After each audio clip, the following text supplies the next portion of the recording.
take another point under the nose of Echo, 5 seconds then we till have the our enemy new reaches the MPLI battlefield. 2023 Smash. champions. Let's head into the Land of Dawn for game number 4, Echo versus RSG. What is the rotation now? Oh, I'm not. I want to see where light.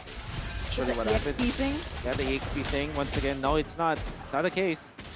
It's actually. Oh, he's defending against JP because JP wanted to go for a little bit of an invade or a little bit of a delay onto Demon Kite, and it's apparently not clearing out the wave faster compared to Sanford.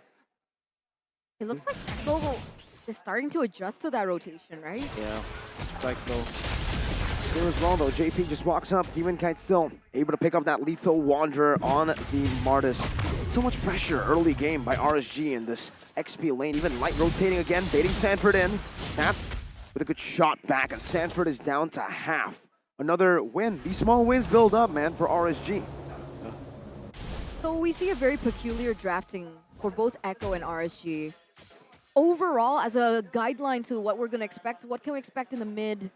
Maybe from, let's start with early, mid, and then late game. So like the first few turtles of the game, I would say Echo should be having the easier time. I think that their heroes are more built into the early stages.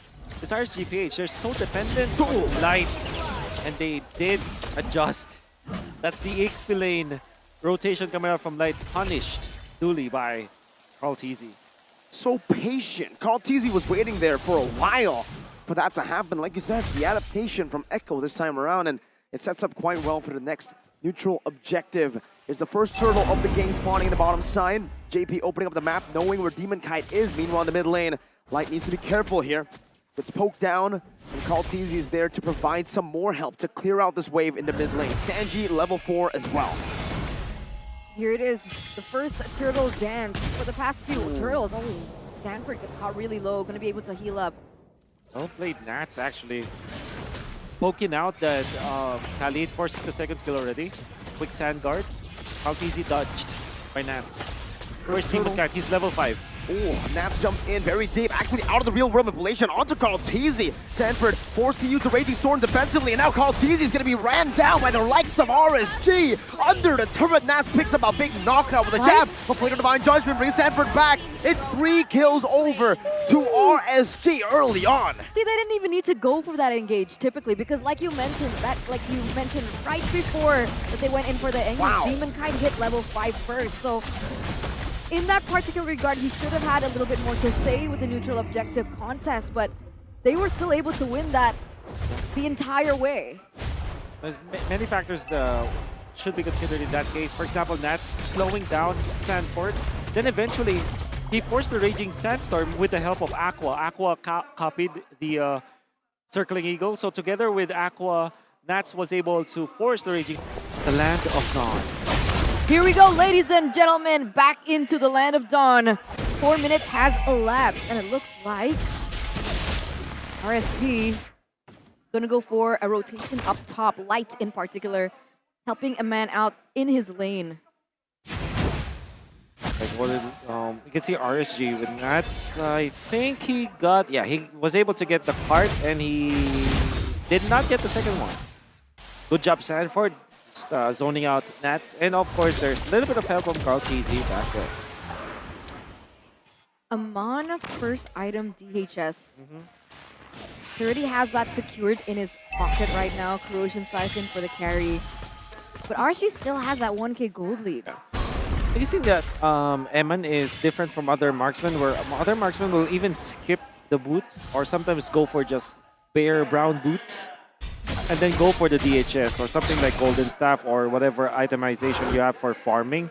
Eman is he's patient enough that he will complete the warrior boots so that he will have the right amount of defense. Then he goes for the Demon Hunter sword. Eman is not on a rush, you know. He's that kind of player. All right, down below. A little bit of a trade in lane already. Wow, a full initiation with a flicker as well, but RSG react to it. My goodness! It's a re-engage from RSG, a masterfully played team fight. They pull back right on time. That's 3 members from Echo taken out just like that in a team fight. They're gonna take control of that turtle there. Mid lane already pushed in. Light goes in for a concealed play onto Sanji, I think. Does he get him? He gets him! Wow, Aqua just copied a real-world manipulation and made it better compared to Echo. Wait, he does have a lot more items compared to, or a lot more farm compared to Sanji. And he was able to slow down the members of Echo and hold them down together in a box. And Eman just popped the ultimate. Didn't even have to use his Purify because everybody from Echo just struggled from the real-world manipulation. The Eve pickup coming in from Echo. Now, you can even think about it. Maybe it's more of a liability than it is a good thing for Echo. Trying to backfire, but meanwhile on top side. Blazing duet, the Divine Judgment to drag Benny back to Eman's range. Killing spree for Eman. This is a Klon in the early game with 3 kills. The resurgence theory is certainly starting to look even more real in the first 6 minutes of the game. Ladies and gentlemen, and it's so peculiar as Kaltizi goes in. That's a combo. Storm coming out on Demonkind, now with the Mortal Coil turning it around once again. The CC is there and the Decimate as well, as Nats is the one who knocks him out in the end. Echo now more than on the back foot. They're just running for the hills. So imagine utilizing all of your ultimates. Requiem, you have the real-world manipulation and the Raging Sandstorm still not able to take out Demonkite. And then Demonkite turns it around. Retribution used, as well as Nats being in there. And RSGPH, you can really feel the economic difference between these two teams. It's so crazy to see the outcome. Like right now here, Aqua going in very deep, gonna take that ultimate away once again. The real world manipulation gonna be in the hands of Aqua, and it's so peculiar because his first item was NOD. He didn't go in for a quote-unquote offensive magic item. He respected the regeneration coming in from JP and the rest of the members, yet that's the outcome that he's able to have. And that's comparison to Santi, who already has the Ice Queen's wand. They just woke up today better than Echo. And the momentum that they brought from for series number 1. Light gonna be poked down there, but Demonkind now goes in, and that's gonna be Aqua again with a real world manipulation. A lock steps down for the rest of the team to collapse. It's Nats in the back, aiming for Benny, and he gets the damage done. It's Demonkind with a double. Now one more, it's a triple from Demonkind. Oh my god! This should be it! I mean, for sure, they might not be able to end it literally right now, but they have a straight-up chance to do so. They're feeling it. They're gonna be respecting Echo for sure because of the holy defense still available for the inhibitors of Echo. Guys, it's only been 8 minutes and RSG has a 10k gold lead. Wow. They're beating the clock at this point, right? Not just the game, not just Echo. Kaltizi gets the purple buff.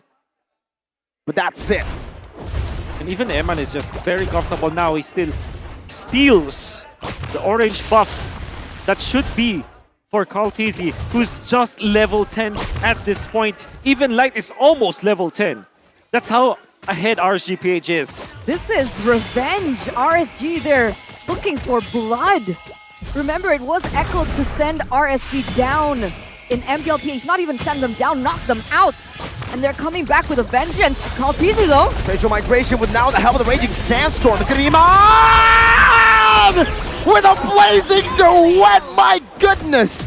Shreds them down. Sanford jumping in, but Iman with another outplay, and it's Demonkind who capitalizes. Walks them down in the base. And now it's RSG who are looking for the end. That's another cancel on the Kaltizi spatial migration. No way. No way. They can't do it here, right? They can't end here, right? Right? They have Sanji, so maybe that is something that RSGPH is respecting. They don't need to. They have a Claude. Claude is great in the late game. And unfortunately for Echo, they went for this carry. And carry is supposed to win the early stages. Khalid is also meant to win the early stages of the game. There's not much comeback coming up from Echo, but we've seen this before. And Echo might be able to pull up a miracle, but at this point, RSGPH are very comfortable with this economic lead. The Blitz of the Lord, just like that, going to fall uncontested for RSGPH. A 13k gold lead, almost breaking a record. We're close. I think the record was 16K. That was the record. It was 25-0. Where the was the 25 record. is just so difficult to beat Ooh. right now. And it was it was even RSG Philippines that did it. Now we're back here against Echo. But that's the thing, right? I mean, we were talking about like the lanes and how everything was supposed to pan out in the early game, the laning phase, but RSGPH, they pulled the pedal to make that a non-factor. And they're munching on these turrets. They're falling down like flies. RSGPH, they have a Lord in the mid side. Does Echo have enough time to readjust? Blue team base turret has Let's been see. destroyed. This might be the final push of the game. Nats now right there. Baiting out Sanford Light, getting his Divine Judgment and locking him down. Nats diving deep, now gets shut down with bases wide open and Resurgence. The Resurgence has happened for the Philippines and mainly for RSGPH. The champions of MPLI 2023.